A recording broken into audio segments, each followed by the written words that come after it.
This NFL stadium in Las Vegas cost taxpayers $750 million. This stadium in Atlanta, about $700 million. And this one in Minneapolis, over $600 million worth of public funds. This is a common occurrence across the US, taxpayers footing the bill for NFL stadiums. In fact, out of the 17 NFL stadiums constructed since 2000, 14 were at least partly funded with taxpayer dollars, the only exceptions being MetLife, SoFi, and Gillette. During the last 50 years, there's been an incredible amount of resources, taxpayer dollars that were invested into constructing those facilities. In financing, those 16 stadiums has used about $8 billion of public funds with inflation, and that doesn't even include the stadiums and arenas built for NBA, NHL, MLB, and MLS teams. Now, almost all the new projects are over $1 billion. So given the average NFL team owner has a net worth of $8.5 billion, why don't they fund it themselves? To convince the public that stadiums are a good investment for their tax dollars, team owners describe the massive sports complexes as a public amenity for communities, a resource that can bring in hundreds of millions of dollars a year, contributing to the local economy, a municipal asset that spurs economic growth and neighborhood development. However, economists challenge this notion, claiming the promised economic benefits might not materialize. So are these stadiums truly worthwhile for the public, or are taxpayers shouldering the burden for private gains?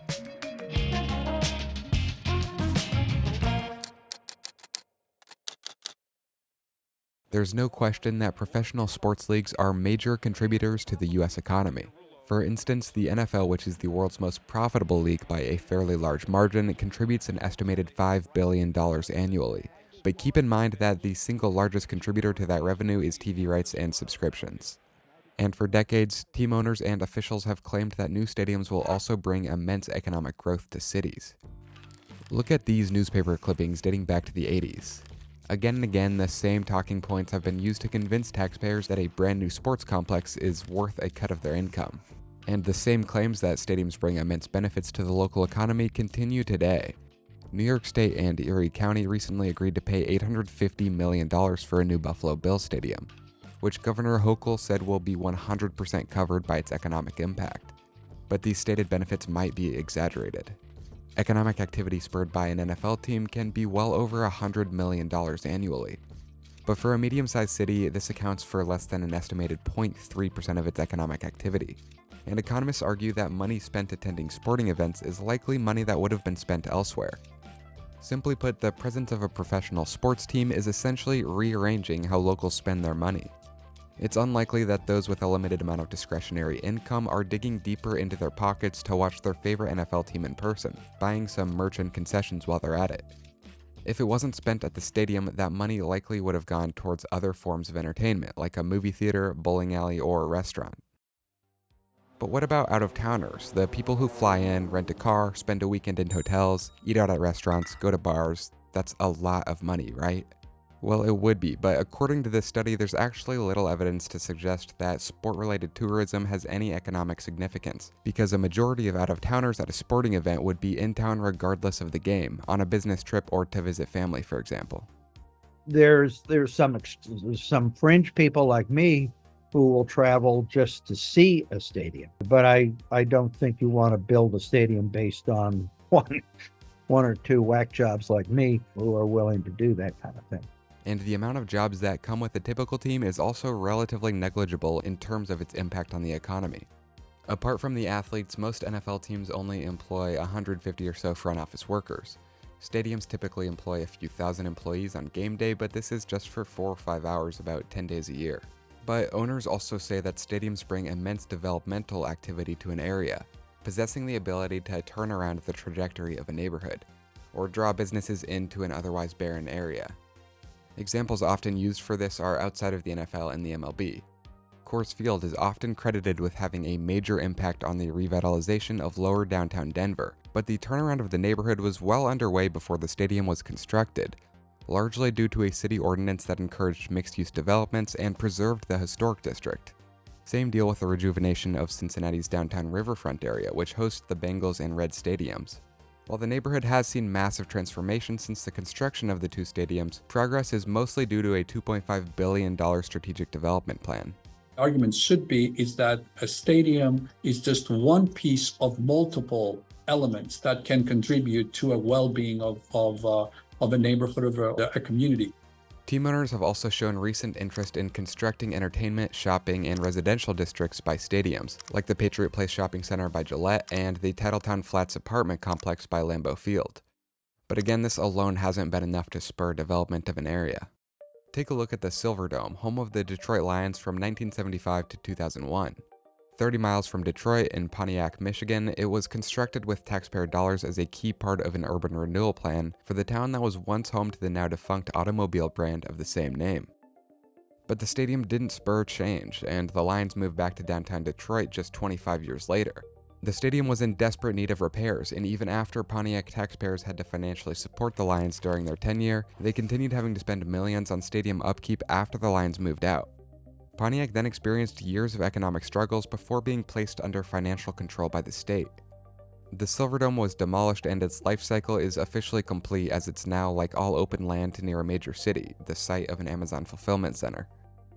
Obviously, the decline of automotive manufacturing in the city is largely to blame for the town's downfall, but the idea that a taxpayer-funded stadium could spur urban renewal certainly didn't help. If stadiums don't have a huge economic and developmental impact in cities, are there more impactful ways to use these resources? Many municipalities have existing needs and underfunded services that could benefit from the kind of money allocated for stadium construction. In Nevada, around the same time Allegiant Stadium was built using $750 million in public funds, a report estimated the state would need to spend $800 million to meet the national average student-to-teacher ratio, a factor consistently shown to impact student achievement.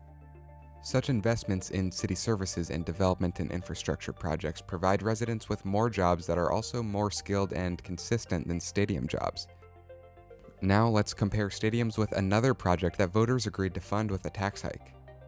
The Seattle Central Link, a $2.3 billion light rail line initially spread across 14 miles before expanding. It was built in 2009 to connect the airport with downtown Seattle.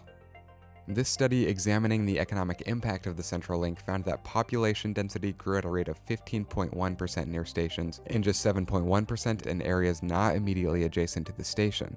Employment density also grew at a faster rate near stations at 9.2% compared to 5.1%. And housing density grew at a rate of 20.6% compared to 15.7% respectively. Now, comparing a $2.3 billion transit line with $750 million for a stadium might seem like apples and oranges, but significant infrastructure projects can be developed with a lot less. For example, Kansas City is developing a streetcar network with initial costs being just $102 million. And it's clear that city residents exhibit a preference for living near public transit stations, and the construction of transit lines reliably spurs development. But when it comes to constructing a stadium, additional persuasion is often needed to get residents on board. To convince taxpayers to fund a stadium, taxes may be placed on things that theoretically shouldn't affect local residents, like hotel and car rentals. However, this approach can have unintended consequences, and the framing that these tax hikes won't affect local residents can be misleading. To the extent that you do impose these taxes, it makes renting a car, renting a hotel room more expensive for the people who are out of town. And that could reduce the amount of travel that comes. This can dramatically reduce the amount of tourism revenue flowing into the city, and in the case of Allegiant Stadium in Vegas, taxes from hotel and car rentals weren't enough to make payments due to COVID, forcing the county to dip into its reserve account to cover the costs. And even when taxpayers give in and vote to fund a stadium, it doesn't mean it's a one-and-done deal. Owners have frequently requested hundreds of millions of dollars from taxpayers to renovate or build an entirely new stadium within just a few decades. Within the lifespan of 20 years, you either have to demolish and rebuild, or you have to upgrade it, and the upgrading is very significant, very expensive to do that. Georgia spent $214 million to publicly fund the Atlanta Falcons Stadium in 1992. And just 20 years later, the Falcons owner wanted to build a new stadium which cost taxpayers another $700 million. So why are cities paying for stadiums? Well, there's a few potential answers to that question, but one that has become very clear is the looming possibility of relocation. Look at Hillsborough County, Florida in 1995, for example. Almost immediately after Malcolm Glazer purchased the Tampa Bay Buccaneers, he threatened to move them to a new city if the county refused to publicly fund a new stadium. And soon, Hillsborough County residents narrowly approved a referendum to increase sales tax by half a cent for a 30-year period. This kind of ultimatum is not unusual. Over half of NFL teams have either relocated or threatened to within the last 25 years. So we've had a number of these movement of facilities, and when that occurs, then that starts to raise questions from the leadership of the city, who start to wonder what will the impact be of losing a professional team to another city. And of course, that's when the owners took advantage of that opportunity and started to request funding support to upgrade their facilities. But is it fair that the city is investing in a team when its owner is clearly not invested in the city? While team owners and government officials may oversell the benefits of constructing a new stadium and undersell the extent to which residents shoulder the cost, this doesn't mean there aren't any benefits to hosting a professional sports team. The fear of losing these benefits and the team are exactly what empowers owners to drive such a hard bargain with counties. Stadiums are often constructed in neighborhoods with lower socioeconomic statuses and are often placed where property values are lowest, using eminent domain, which is problematic in its own right. But while stadiums don't necessarily draw in new developments, this study found that it can increase the value of the existing surrounding homes that weren't demolished.